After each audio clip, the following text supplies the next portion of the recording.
Welcome to Smart Money Talk Radio. I'm Jim Conaway. And I'm Lorraine Conaway. And we've been smarting off about money for over 25 years now. At least I have. Lorraine, you're still trying to catch up to me, right?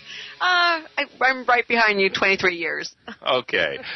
And we deal with entrepreneurs, real estate owners, and individuals just like you. And today, we are going to be talking about the beauty of communication. Or rather, communication through beauty. And so, of course, Lorraine, you're going to be a special expert guest. Oh, right. No, we have a special guest. I'll introduce him in just a few minutes. And right now I want to talk about models. You know those skinny girls that get paid to walk down the catwalk and all the rest of it? Here's the thing that's really interesting to me. Only about 1% achieve supermodel status. So think about that. Wow.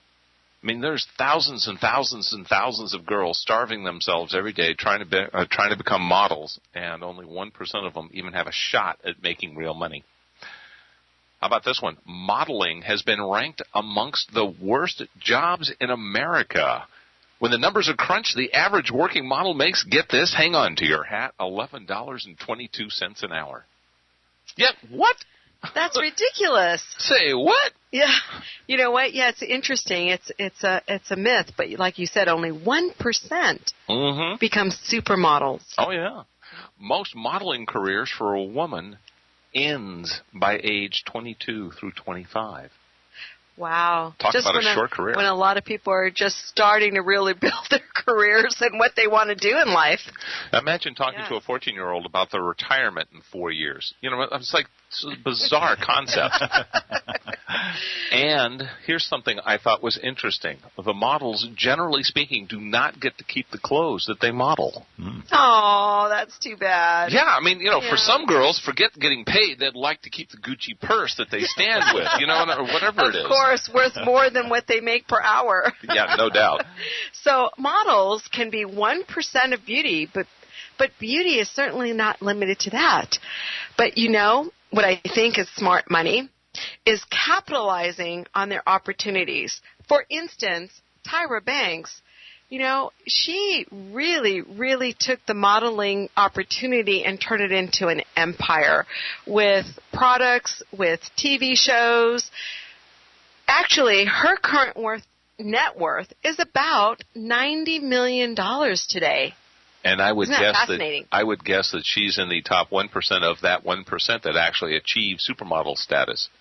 I don't know how many people that we see have an incredibly successful sporting career or a sudden wealth, and it's gone very quickly. So even though you're at the 1%, taking that beyond that and building that even to a great empire. Oprah started off as a beauty contestant herself. Yeah, that's interesting. She was a newscaster, wasn't she? A newscaster? Yep. That was her jumping off point was being a beauty contestant winner, and then of course Weather Girl, and worked her way up through that. Well, you know what? Good for both of them, Tyra and Oprah. But before we continue our conversation, let me introduce our very special guest, Dr. and I'm going to murder your last name here, I promise you, Scheiner. Dr. Adam Scheiner. That sounds good to me. And that's Scheiner. That is exactly right. He is a world-renowned laser eye and facial cosmetic surgeon, having been featured on Dr. Oz, the other show, Doctors, I think it's called. The Doctors, right. The Doctors, as well as the affiliates of ABC, Fox, CBS, NBC. Dr. Scheiner has perfected a treatment for Festoons. Before you, I had no idea what those things were called. Many people did not know the name of that. So we're going to learn about that on this show today. Yes, and it sounds like something that somebody would have a recipe for. You want to go to my kitchen and make Festoons? I was like, no, I don't think so. Well, one of the most pervasive and often incorrectly treated forms of eyelid bags are Festoons. Correct. And, there's a British actor who has massive Festoons. And I'm wondering if he's ever thought of getting them corrected. But then he might lose his acting career because he's got that signature jowly face thing going on. Anyway, you've treated patients for all around the world. That's correct. Yes, I have. And you use safe, cutting-edge facial cosmetic surgery. And there's a lot of things that we're going to be talking about today, but one of the things that I've noticed is there's a whole lot of trademarks involved in your book. When I'm reading through your book, there's a lot of trademarks in there, so we're going to get a chance to talk about some of that. Sounds great. Yeah, so we want to welcome you here today. Well, you guys, thank you so much. I mean, I'm just really honored to be able to talk with you and all of your listeners here today, and I can't wait for our discussion here today. Oh, wow. Good. Yeah, he's all the way. We're on the West Coast, although this is worldwide. The broadcast. What happens is you flew out from Florida, and we were talking, and you've been really busy meeting with a lot of people. I have, and thankfully I have clients from all over the world, but I have a lot here from Los Angeles, and so I just have wonderful patients, and they've been getting together with me and introducing me to their friends and such, and I've been having a great time here so far. Fabulous, fabulous. We met you at an Echelon event. Thank you. You're getting an official shout out there. And we were fascinated by the subject matter.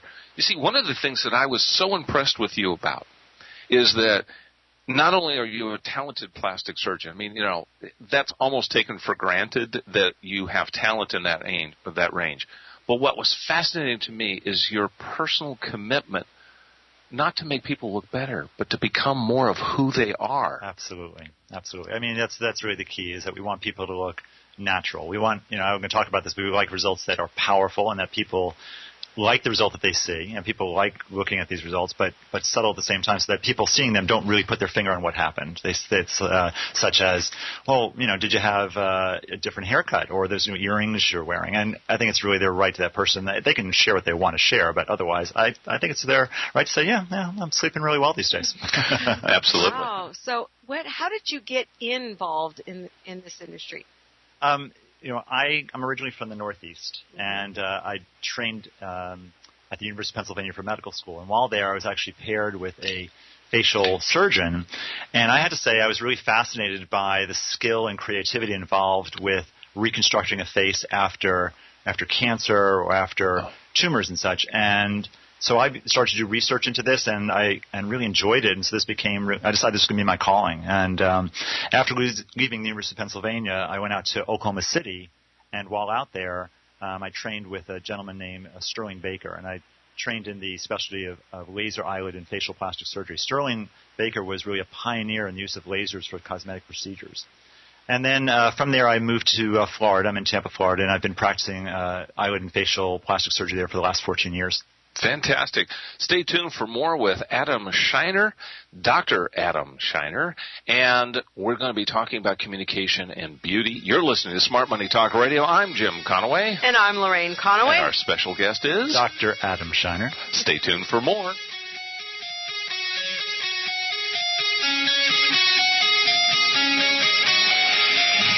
PAA, the Inland Talk Express. Welcome back to Smart Money Talk Radio. I'm Jim Conaway, along with Lorraine Conaway. And our very special guest, Dr. Adam Scheiner. Well, thank you so much. Yes, and I'm trying to put some real radio spin on the name. Because I know you've got friends listening. Did you want to give a shout out to anybody? I would like to give a shout out to my beautiful wife, who's sitting there listening to this, I think, at home in Tampa, maybe with my kids as well. So shout out to my wife and to my two beautiful children, Aaron and Felicia. Oh, you know what? I was telling Lorraine how much I admire her Fibonacci ratios. But we'll talk about Fibonacci ratios later on. We should definitely talk about that. Absolutely. Yes. Absolutely. One of the questions I have is that you really do articulate very well how what you're about is communication, is about allowing people to communicate more accurately who they are emotionally. How did you come to this realization? How did you come from where most plastic surgeons exist into this higher elevated state of understanding? It's a great question. I started in this field, and initially it was about that, about helping people in certain ways with their appearance. And then I realized that most people think about cosmetic procedures, and we'll talk about this later, but about being sort of self-absorbed, narcissistic individuals. But I realized that the patients who were coming to see me, they were not that way at all. They weren't sitting there staring at the mirror thinking about how great they looked. It was really about the fact that as they were aging, things were changing in their appearance. So it was affecting the way that the world was relating to them. And then I realized that wow, this is really more about communication. We are very social beings, and we yearn to connect with one another. And our face is really our biggest organ for communication. We have many, many muscles in our face, and they exist there evolutionarily for a reason, because we love to connect with one another. And so what I'm about is can I optimize the face in a certain way so that it can communicate better with the outside world? Wow, that's fabulous. Well, thank you. That's fabulous. So, you know what? Nonverbal communication. There are some statistics about nonverbal communication. What are those statistics? So, nonverbal communication, it's really the key in how we communicate with one another. It's really fundamental in how we communicate with fellow beings. And it's been estimated that when we talk with one another, what's received by the other person is about 7% of what we say. About 38% is our verbal tone. That's right. I like the way you did that. And 55% is really nonverbal communication. It's facial cues, body expressions, facial expressions. When we see one another, what happens is our brain does the following. Our subconscious brain, we look at each other's eyes, and then we look at each other's mouth. And our brain goes back and forth between those areas, and our subconscious brain then informs our conscious brain about how did we feel about what we saw in those areas. There's actually been research done by the Federal Reserve Bank of St. Louis, and they looked at the link between the hotbed of research into medical sciences. I see that very left-leaning Federal Bank of St. Louis, right? Once again, and so I can't believe they did this study, but they did a study between the link between wages and appearance, and they looked at people of average appearance, and then they looked at people with what they deemed to be below average appearance, and they actually measured that people with below average appearance earned about 9% less than people with average appearance. And people with above average appearance earned about 5% more. So there's about a 14% swing between these two extremes. Wow. And I really think this gives real hard evidence to what a lot of us think is true intrinsically. I actually had an example where I described this idea or this subconscious language in a blog that I wrote on my website called "Why Does Makeup Make Women Appear More Feminine?" And in this, I was really repeating a study that I'd seen where the researchers showed people two photographs of two individuals, supposedly different individuals, and most of them saw one person as a woman and another person as a man. And it turned out that in actuality, these photos were of the exact same person, but what they did digitally is they increased the contrast in the mouth area, around the lips, and in the eye area, and that made someone's subconscious brain see that person as more female. And this is interesting because as men, we have less contrast in our faces as compared to women. And once again, this is just a little bit of a hint of this whole subverbal, subconscious language that goes on between us. Yeah, no doubt. Yeah, doesn't it have a lot to do with people who are looking constantly? You barely see the eye moving from face to mouth and nose and all around the face, that they're saying to themselves, do I trust this person? Do I believe this person? Do I want to work with this person?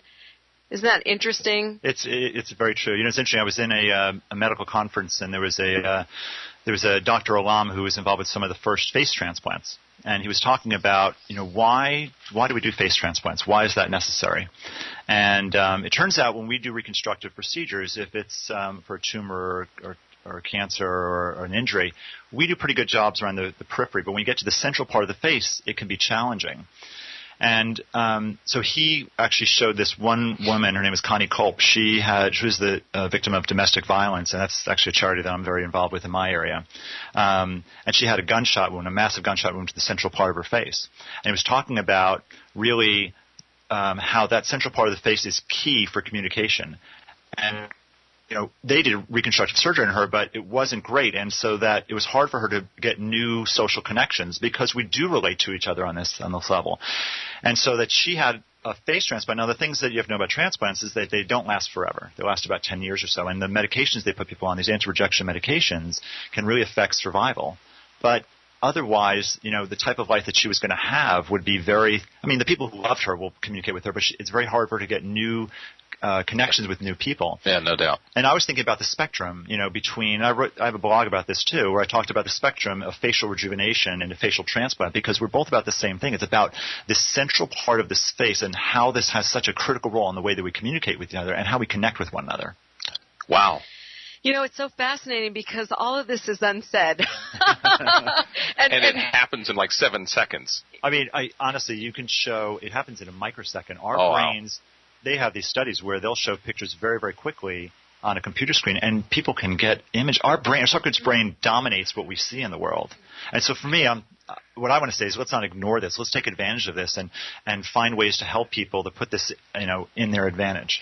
I absolutely love it, because what you're doing is, we're here talking about smart money, and having the facial muscles and how you look in the eyebrows and all the pieces that you were talking about, and how it's in a microsecond, can really actually help you be more successful and more confident. Absolutely. I mean, the way that we relate with one another. Yes. One of the things that's interesting to me is what Lorraine just said is self-confidence. I gotta believe there's been some incredibly emotional transformations for you when a person realizes that their face is reflecting more of who they are as a person, how they feel inside. Absolutely. Have you had patients comment to you about that? Yeah, I told a story once. This is in my book. There's a book that I have available on Amazon called The True Definition of Beauty, and it's available as a Kindle download for people who are interested. One story was about this woman who came in. I do an injectable nose job procedure called a 5-minute nose job. Kind of cute. Oh, I love it. 5-minute nose job. Did you hear that, listeners? So this woman came in, and she had an Italian nose that was really narrow at top and then broadened down below, and then had this hump to it. And, it had bothered her, I guess, for many years. She came in, and I remember the day. It was a busy day. She came in. I gave her anesthesia. That's the first part of the procedure. And then I had to do a small extra procedure, and then I came back to see her, and she was numb, and I did this injectable nose job for her. It took about 5 minutes, and we held a mirror up to her afterwards, and she started to cry, and tears started to roll down her face. And then, all around us, we started to get emotional too. And, of course. And what we realized is that this was something that had bothered her entire life. And the fact that we were able to make a change for her in a way, and this was something that really brought out more balance to her face by taking this nose out of the picture, and so that we can concentrate more on the eyes and the mouth that she uses for communication. Wow. I gotta believe that there was a huge transformation in her self-confidence. Have you met with her since? Oh, yes, I see her to this day. Yes, absolutely. And it's wonderful. Just the effect that this can have on people's lives. There's another story that I have. I had these 2 sisters that came to see me, and they were really cute because they came from the countryside, and they came into my office. I live more in the city in Tampa. And they came for one of my customized Botox treatments, and I used it a lot of times to do facial rebalancing. I raised their brows, and I remember they were cute because they were, 2 things. One sister paid for the other sister's treatment. I thought that was endearing. Yes. And then they were cute because they were concerned about going back. They lived on a farm, and they were concerned about the animals there and the dust and whether that affect the result. And I said, well, actually, no, it's okay. We're deeper than that. It's not going to affect these things. They came back again to see me for a volume replacement procedure I call Radiant Lift. And trademarked. Yes, it's trademarked. And what I help them with this volume replacement, and it's really about getting those ratios back in the face that we're going to talk about a little bit more here in a bit.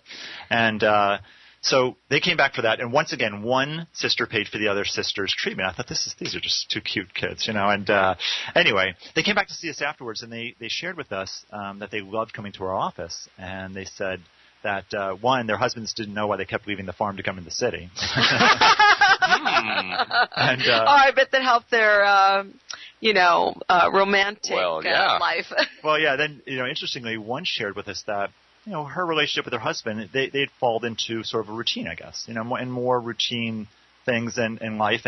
And when after these procedures I helped her with, he started doing things differently for her. He started opening doors for her, started taking on her dates. And I think that to some level, I think it's both. I think it was partly this nonverbal communication, and I think the confidence that she had. And the fact that I can have a role in helping a relationship that way, I love the things that I do. I love helping people this way. Oh, my gosh. Isn't that great? And it's really amazing. We are talking about communication here. Do you hear it in this man's voice? Do you hear what he's talking about? This is not making people prettier, although that is a side effect of improving their communication.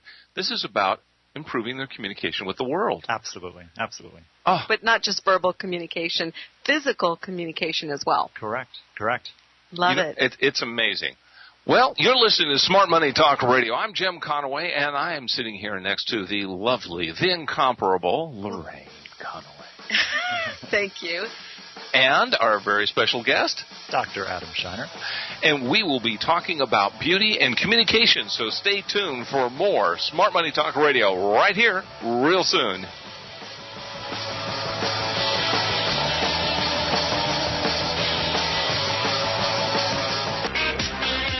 And we're back. You're listening to Smart Money Talk Radio. I'm Jim Conaway, along with Lorraine Conaway. And our very special guest, Dr. Adam Scheiner.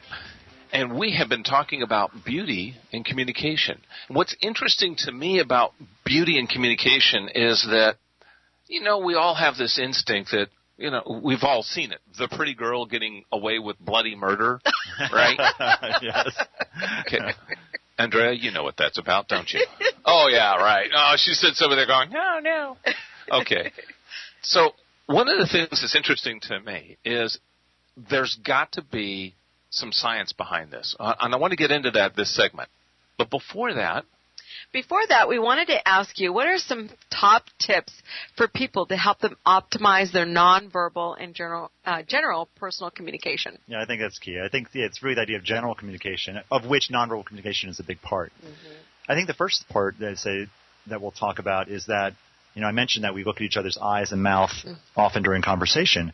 When we look at someone in the eyes, build that connection. That actually makes a connection with a deeper part of a person's brain that has positive effect on terms of communication. I think the second thing I would think is smile. Because we actually have a natural inclination that when we see each other, if someone smiles at us, there's a natural inclination to smile back. And the person, when they smile back, your brain gets a message saying, well, I must be enjoying this interaction I have with that person. I think the third thing I'd say is that if you can highlight the areas of the eyes and the mouth, and, for instance, for a woman, putting makeup on the eyes and the mouth and bringing attention to those areas, that can be helpful. For men or women wearing glasses that are favorable, wearing a very attractive beard, right, it can help as well. I mean, these are key parts of our face. Anything we can do to highlight them really helps in the way that we communicate with the outside world. And I think, when glasses and makeup are not enough, that's when people will come to see specialists like myself for help with my rejuvenation techniques. Gosh, talking about that, how do people find you? What is your website and your phone number? Because I'm sure there's a lot of people who are saying, you know what, I want you to do an assessment on me. I need my Fibonacci ratio adjusted. The best way to get in touch with me is actually through my website, which is www.adamscheinermd.com. And on that site, I actually have a new patient button on my navigation bar, and there I have a encrypted, HIPAA-compliant system where people can upload photos and medical information. I can communicate with people around the globe. That's what I do currently, and then I can give them assessments that way. My office number is 813-367-1915, and I have an email which is info@adamscheinermd.com. Would you please spell Adam Scheiner? Yeah, Adam, A-D-A-M, Scheiner, S-C-H-E-I-N-E-R.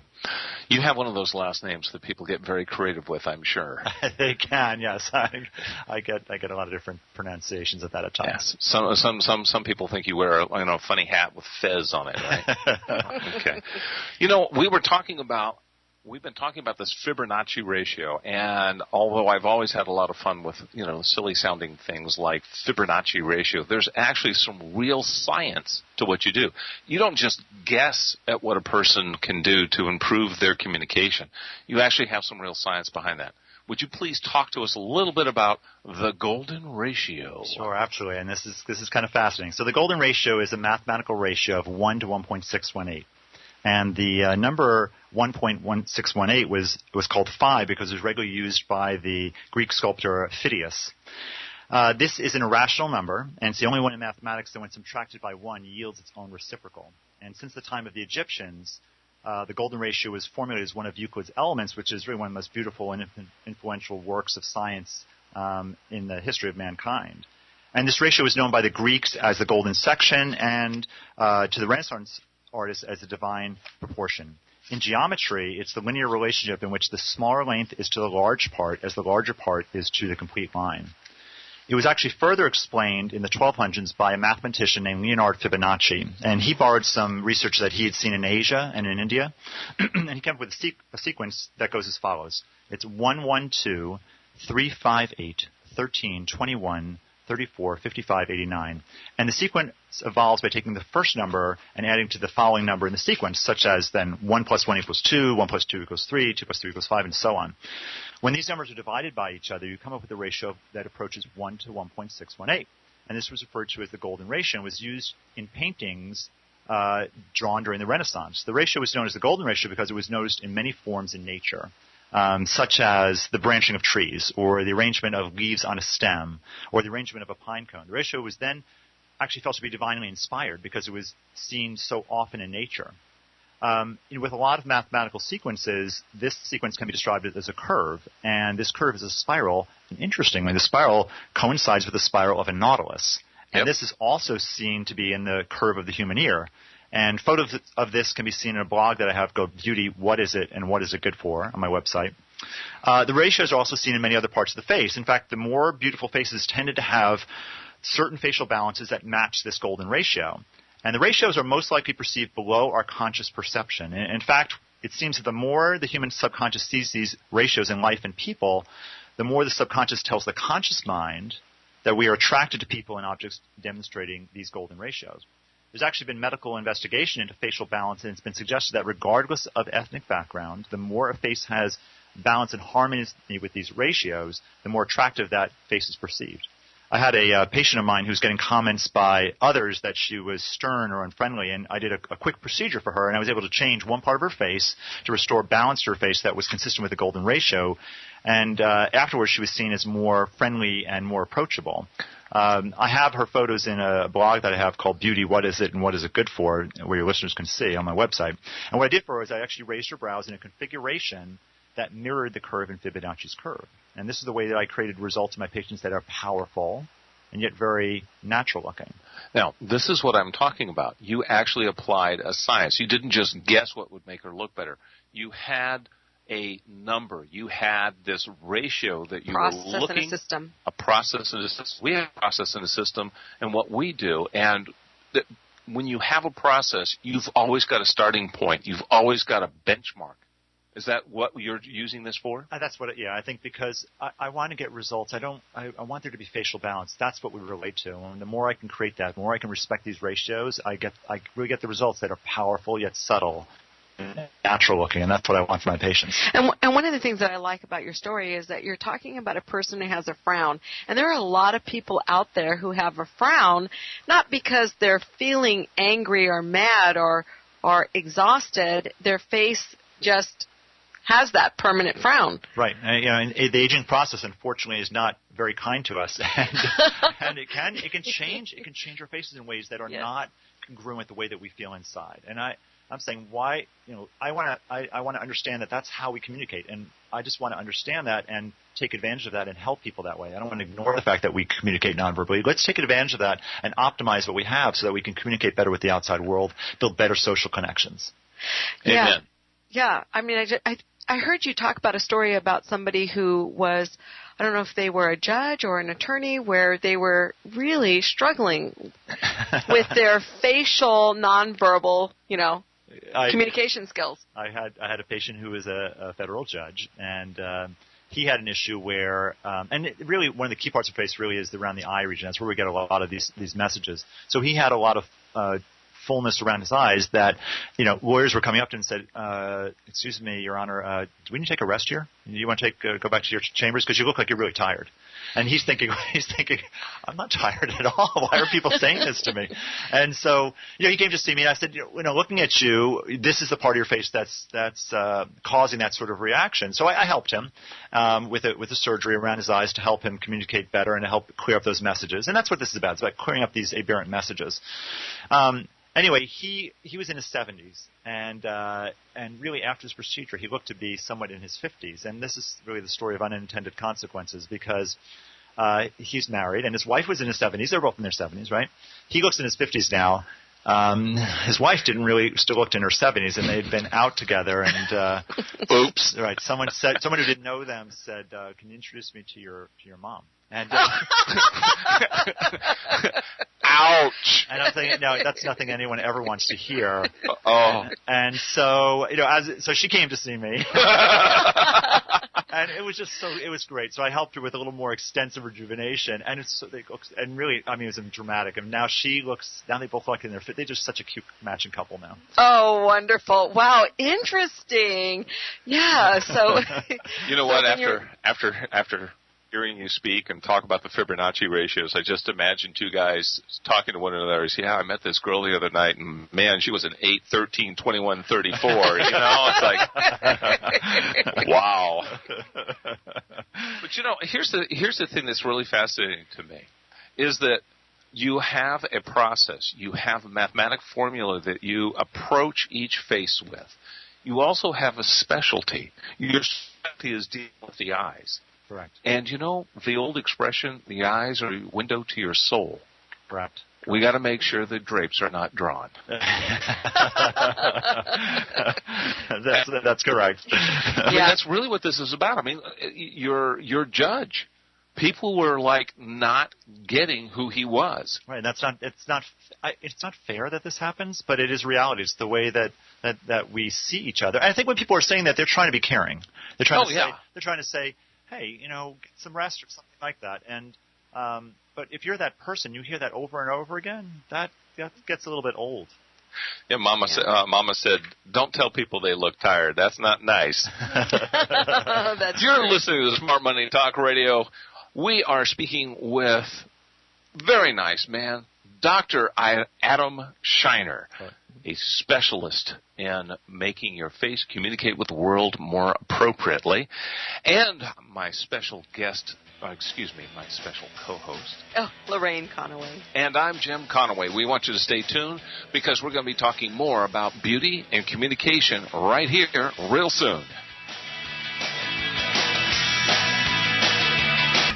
Welcome back to Smart Money Talk Radio. I'm Jim Conaway, along with the incomparable Lorraine Conaway. And our very special guest, Dr. Adam Scheiner. And you say that so well. You do have a good voice. Well, thank you. I've been told I have a good voice for radio and a face to match. Okay. What are his points? Yeah, really. Where's the golden, ratio?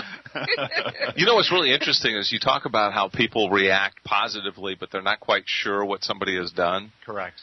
Lorraine and I came back from a cruise through the Mediterranean, and we had been traveling for 32 hours door to door to get home. It was one of those horrible airplane things. And this beard mustache thing sort of sprouted, and I decided to let it mature over the weekend. And when I came back to the office, everybody said, "Did you lose weight?" Nobody noticed that I had whiskers on my face. It was weird. Yeah, because it hid the chin. Yeah, the chin that kind of dangles. Once again, it's that part of the face that we communicate the most with, right? Eyes and mouth. So the changes there has a really powerful impact on people. And it really does. And let me tell you, I've wanted to keep that 10 pounds off, so I've kept the whiskers on. 10 years now. So we were talking on the break about, Festoons, right? Correct. So let's tell the audience, what is that? Yeah, Festoons are a term to describe a medical condition in which the skin of the lower eyelid becomes damaged, usually by the sun, and the skin can form folds in the lower eyelid and especially lead to very swollen mounds that form on the cheek. And traditionally, this has been a difficult problem for people to address. Surgeons, it's really almost ubiquitous. We see it once you see it once, you start to see it everywhere. And conventional surgery, what they tried to do was stretch the skin, the sun-damaged skin, in an effort to flatten the festoon. And this doesn't really work. The specialized laser and healing protocol I use fundamentally changes the quality and structure of the skin and repairs the damage that caused the festoon. It makes the skin smooth, tight, and younger looking, and it's like the reset button, and it basically creates new skin. I'm looking at photographs of one of your patients in your book, and I'm like, it's dramatic. The thing that's interesting to me is that your surgery is not covering it up. It is about repairing the damage. Absolutely. And unfortunately, I'll say just as in terms of for your listeners, one of the ways we talk about protecting the face the most in terms of aging is sun exposure. Now, the sun plays, unfortunately, a really difficult has a difficult effect on our face and as we age. And so wearing sunblock on a regular basis, it's something we do every day for my kids. This is what we do before they go out. That can have a great effect on the way that our face age in terms of the skin, and has a really beneficial effect on our appearance as we age as well. Wow, that's a very, very powerful tip.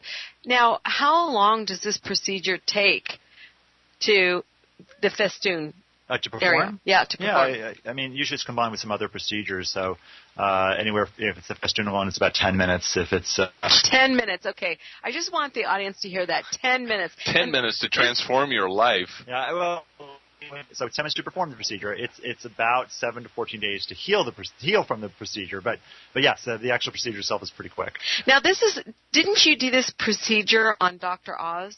I don't know. I was featured on the show of Dr. Oz. Okay.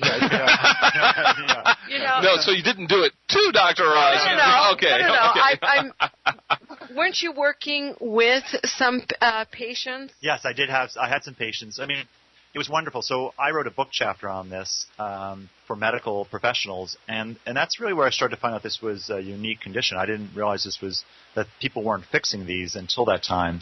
And I was asked to write this book chapter, and so I did. And then as Dr. Oz show, we got in touch with them, and they wanted this episode, their segment for their show. And it was an honor to be on that show and to share this, because now it's given more awareness to people that this is something that there is an option for. Yeah, and how has that, being on that show, and also the doctor show, right? The doctors, right? The doctors. And how has that impact your practice?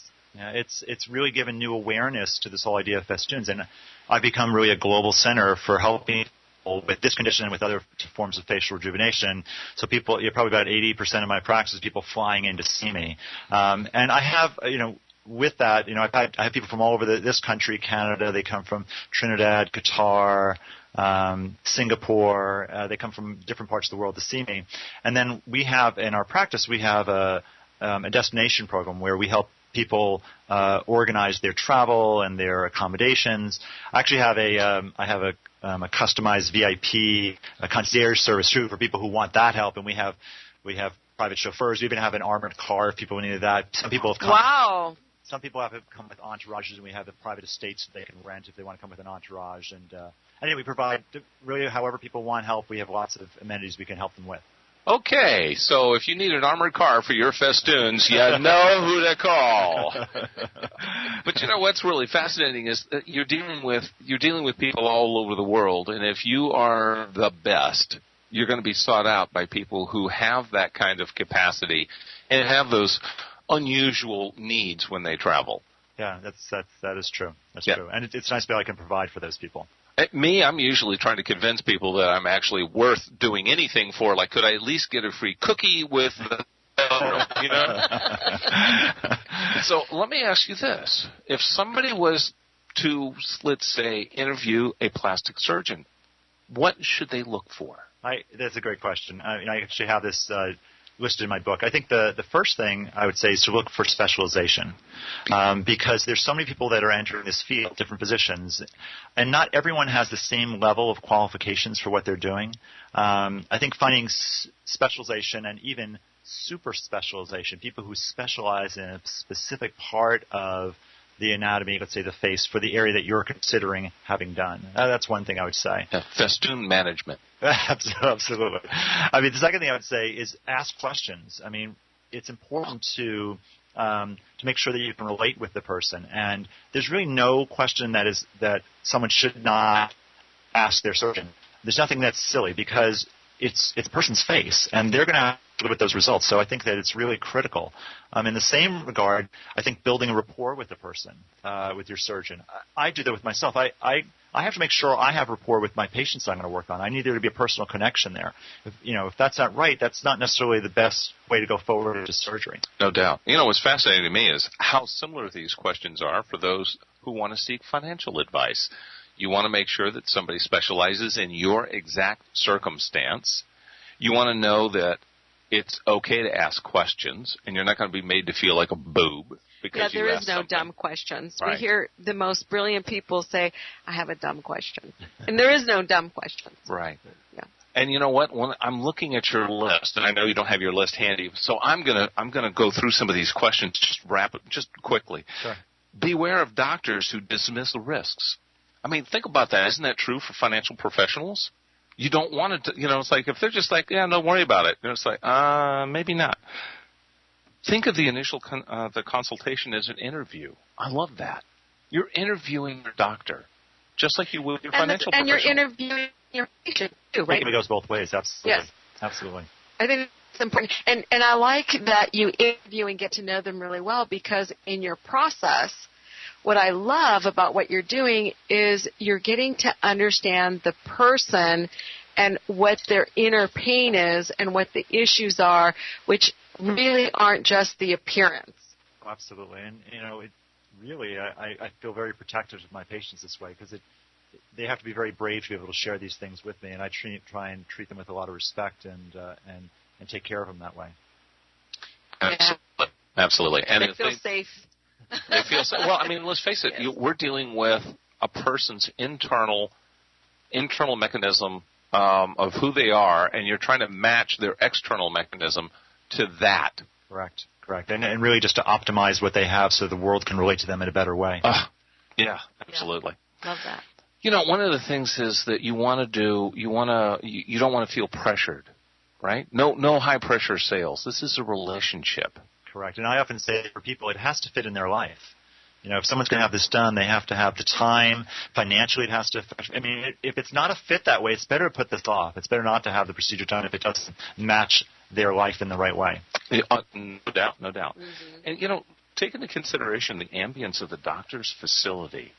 When you said ambience, I thought about, how we treat people when they come to our office. It's like you walk through, it's like family. Yes, exactly.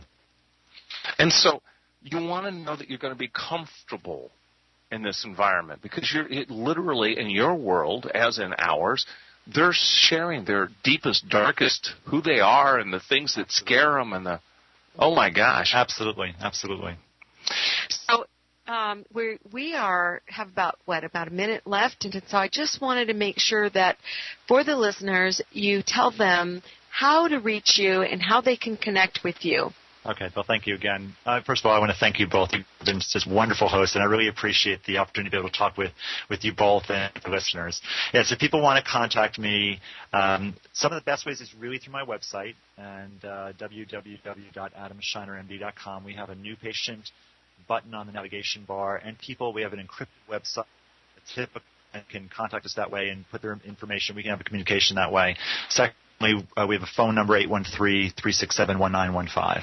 Again, his last name is spelled Scheiner. So, when they're trying to look you up online. Thank you. Okay.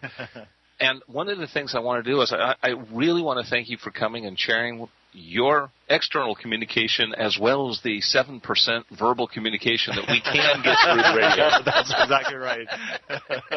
Okay, well, thank you very much for listening to Smart Money Talk Radio. This has been a lot of fun. Beauty and communication, boy, they seem to go hand in hand. I'm Jim Conaway. And I'm Lorraine Conaway. And I'm Dr. Adam Scheiner. And we thank you so much for being part of our show. We thank you for listening and watching, and tune in next week, same bat channel, same bat time.